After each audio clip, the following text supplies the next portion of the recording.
Welcome everyone to Start, Sit, Stash, Quit Week 11. My name is Justin Boone, the lead fantasy analyst at theScore, and we're back at it again, talking upgrades, talking downgrades for this week's slate, and then of course, everybody's favorite part of the show, I'm going to point out a couple players that I think you should be stashing, and then we'll finish it off with who you can officially cut from your roster. And this week's round of cuts, they're rookies, surprisingly. Some guys that we had a lot of hope for. They're not coming through for us, though. So let's begin with the starts that I think are worth highlighting this week. And at quarterback, Justin Herbert versus the Bengals. And if you listen to my podcast, you already know how I feel about this guy. The Chargers, they've opened up that passing attack since the bye week. Herbert, 3 straight top 12 fantasy finishes. Just incredible after how much they were running the ball early in the season. He's also got a really easy schedule the rest of the way. That starts with this matchup versus the Bengals. And Cincy, the 5th softest opponent for fantasy QBs this season, they've given up 2 top 3 fantasy results in the last 3 weeks alone. Joe Burrow, he's going to help force the Chargers to throw even more in this game. So get ready for a 4th straight QB1 fantasy performance from Herbert.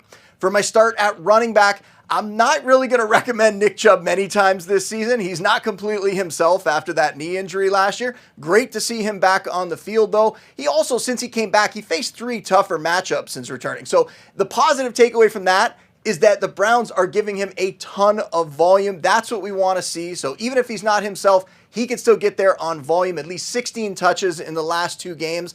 I think this week is the right spot to play him based on that volume. The Saints have just been hemorrhaging fantasy points to running backs. They're giving up the 4th most overall to the position. That includes 144 yards and 2 TDs to Bijan Robinson last week, 72 yards and 2 scores to Chuba Hubbard in week 9, 68 and a touchdown to J.K. Dobbins in week 8. You get where I'm going with this. 111 yards and 2 scores to Javonte Williams in week 7. The list goes on and on. 192 yards and 2 TDs to Sean Tucker, and 105 yards and a touchdown to Bucky Irving. Those were both in week 6. Kareem Hunt hit them for 117 yards and a score in week 5. Saquon Barkley, 156 and 2 scores in week 3. The list goes so long on this one. So I don't think that Chubb is at the peak of his game by any means. He can still get it done against this Saints defense. He's back in the fantasy RB2 range this week. At receiver, this guy has been on a tear lately. George Pickens, he's facing the Ravens, and I mentioned him on the podcast this week as somebody that I think you should be trying to trade for if you have serious fantasy championship aspirations. And part of that is just an awesome upcoming schedule. He's also clicking really well with Russell Wilson. Pickens has been a top 5 fantasy receiver in 2 of Wilson's 3 starts so far, and he's got an excellent chance to do it again this week since he's going up against that Baltimore defense that just got shredded by Jamar Chase. But it's not just an elite wideout like Chase that's getting the best of Baltimore here. They're giving up the most fantasy points to receivers on the season as a whole. They've let guys like Cortland Sutton get them. He had 122 yards in week 9. Cedric Tillman, 99 and 2 scores in week 8. Don't worry, I'm not going to go on another long list again of stats, but just know you can start your receivers versus the Ravens and definitely start George Pickens as a wide receiver 1 this week in fantasy. And then I'm going to admit, I had a very tough time settling on a start at tight end. There's bye weeks, there's injuries, just general disappointment at the position too. But I landed on David Njoku at the Saints. Yes, we're picking on this Saints defense again. Normally I don't have 2 players from the same team, but we're doing it this week. And it's not even that their defense is that bad against tight ends.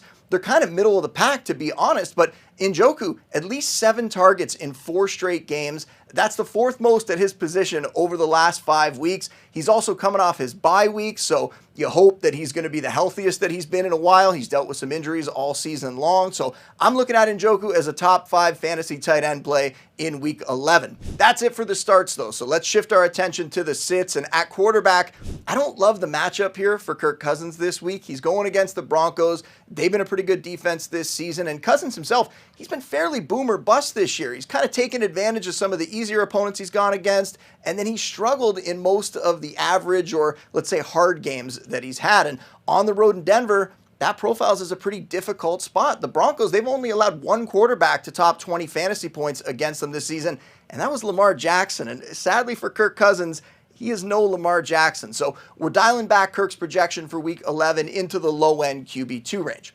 At running back, Tony Pollard versus the Vikings. And Pollard, he has a lot stacking up against him this week. He's been playing through a foot injury, so that's one thing. The coaching staff kind of spoke about that and said that they need to find a second back to take some of the load off of him. They said that when Tyjae Spears was out and he was dealing with an injury of his own. Tyjae Spears' first game back in the lineup last week, guess what? Pollard played a season-low 54% of the snaps in that game.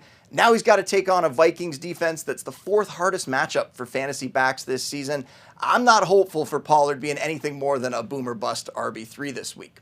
At receiver, I'm staying in that same game, and I'm sitting Jordan Addison on the Vikings. And Addison, he's been held to 42 yards or less in 5 of his 7 outings this year, and that happened in some very good matchups too. This week, he plays the Titans. They're allowing the 3rd fewest fantasy points to receivers this season, and one reason for that, it's just reduced pass attempts. Tennessee giving up the 2nd fewest pass attempts on the year and the fewest passing yards on the season. So I'm not expecting a big game from the Vikings through the air, and that means, it's an even longer shot to try to project Addison to deliver in this one. He is a very risky wide receiver for flex.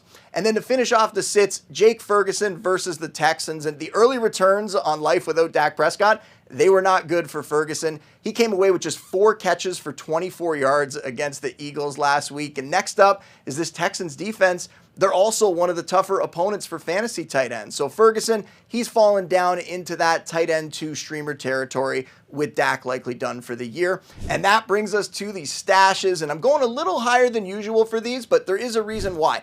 The first is Blake Corum on the Rams. He's 15% rostered. And I had one friend tell me recently that Corum wasn't very good. And I had to remind him, Corum is just one Kyren Williams injury away from being a top 15 fantasy back. And we could put a bunch of guys in that same boat. Let's talk about Trey Benson on the Cardinals. He's 18% rostered. Cam Akers on the Vikings, 14% rostered. Jalen Wright on the Dolphins, he's 6% rostered. Even guys like Roschon Johnson on the Bears, he could sneak his way into this conversation. These are backup running backs who would vault right into fantasy RB2 or even RB1 range if their starter gets hurt. And this is the time of year when you got to stock up on these guys. Running backs, they've just been so incredibly healthy overall this year. The chances that that's going to continue the rest of the season, they're pretty low. So make sure your bench is stocked up with those backup RBs.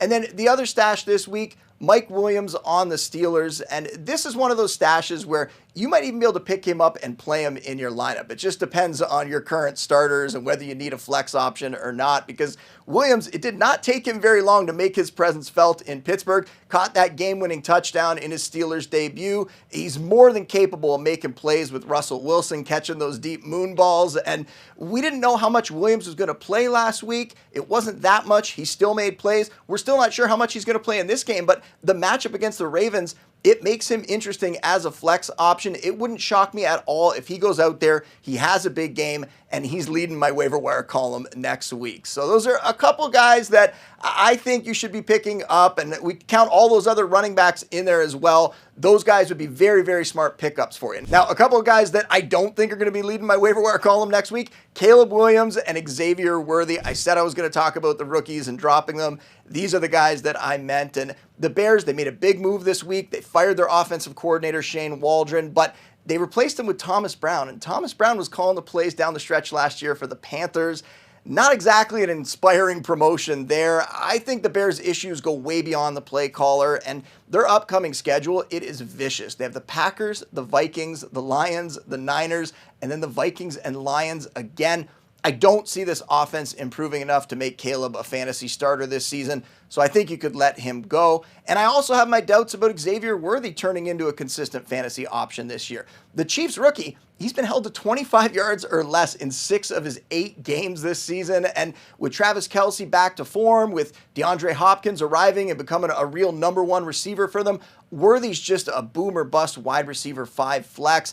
You'd have to be pretty desperate to use them in your fantasy lineup right now, but it just depends on how deep your league is, depends on the other options you have, and if you're trying to sort out your lineup for week 11, or if you're trying to make roster moves here to set yourself up for a playoff run, I got the solution for you. Go over to theScore, check out all my content there, my rankings, my trade value charts, my waiver wire column even. We also break it all down on the theScore Fantasy Football podcast, so you can check that out as well. And if you're here, you should be hitting that subscribe button below. Make sure you're getting all the football videos from the No Timeouts YouTube channel every single week.